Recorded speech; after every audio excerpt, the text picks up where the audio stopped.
everything around us. We had a strong desire to want to talk, grow, and walk. Watch a toddler take their first step. You see passion in it. Listen to a musician practice a difficult piece until they perform it. Watch a skateboarder try a new trick over and over. That takes persistence and passion to not give up.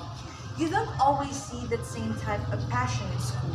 In many cases, school has been associated with facing guides, required curriculum, grade level standards, bell schedules, grades, and teaching to the test. Situations, the teacher or the administrations are the ones in control. The teacher tends to become the one held accountable for the learning.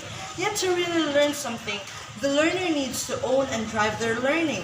The focus in teaching and doing work that wasn't relevant to me changed my thinking about who I was as a learner. I learned to play the game of school and do school so I could get through school.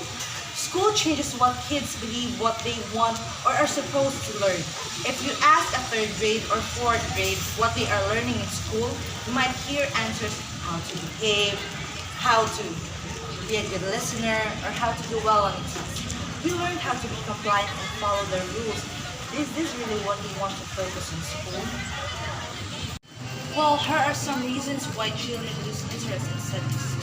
First is bullying. Many children, especially preteens, can be subjected to bullying and teasing, which can lead to low self-esteem and anxiety. They tend to lose focus on their academics and are more worried about avoiding these bullies. Some children may even resort to absenting themselves from classes and school.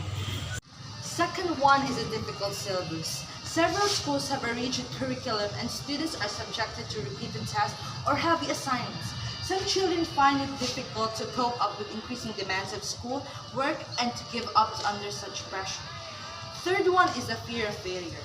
Students who enter middle school or high school are given frequent tests to help them prepare for a class examination. Such high-intensity exam-based preparation over a period of time instills a fear of failure, and many students start experiencing an overall disinterest in studies, and even some of them might go upon cheating. The fourth one is focus on studying and not learning. Many schools prepare students to write exams and score marks while failing to teach them how to apply their learning to real-life situations. When students fail to make this connection, they find studies boring and redundant.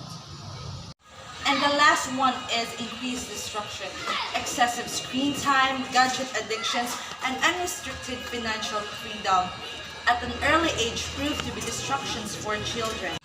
Nowadays, children define school not as an organization that provides instruction, but as 7 to 8 cruel hours of our lives. But actually, school is not the 7 to 8 cruel hours of our lives for the learners, as long as the educators know how to bring back their passion and interest in learning. But the question now is how? I have here 5 keys in order for you to unlock and bring back the passion for education in every child. The first key is to always have a sense of humor. Teaching should be fun for both of you and the students. When you enjoy what you do, it becomes fulfilling and enjoyable, and that is what makes teaching so powerful. The second of the 5 keys is to embrace the idea that you are a lifelong learner. Learning, like teaching, is a lifelong commitment. In order to fine-tune the profession of teaching, we must first learn how to teach. Learning should be attainable to everyone. I believe that everyone should have an individualized learning plan that suits them because all students are different.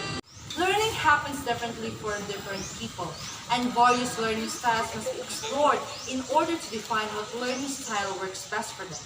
And the third one is to never forget that students are people first. As an educator, always remember to empathize with your students. Remember where you came from is an important part of what drove you to want to become an educator. Remember that you were once a student. Fourth one of the 5 keys is to get students to value themselves. If you can get the student to value themselves, then you can get them to value their education. And the last key to unlock all over again this passion to the learners is to never ever lose your passion in teaching as a teacher. It can be easy as time goes by to forget the reason why you started teaching. Believe in your ability to bring about change, make difference, and don't give up.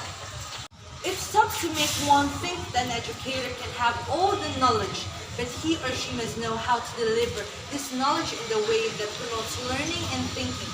And all of these keys are very useful in unlocking the children's passion. This is what teaching is all about.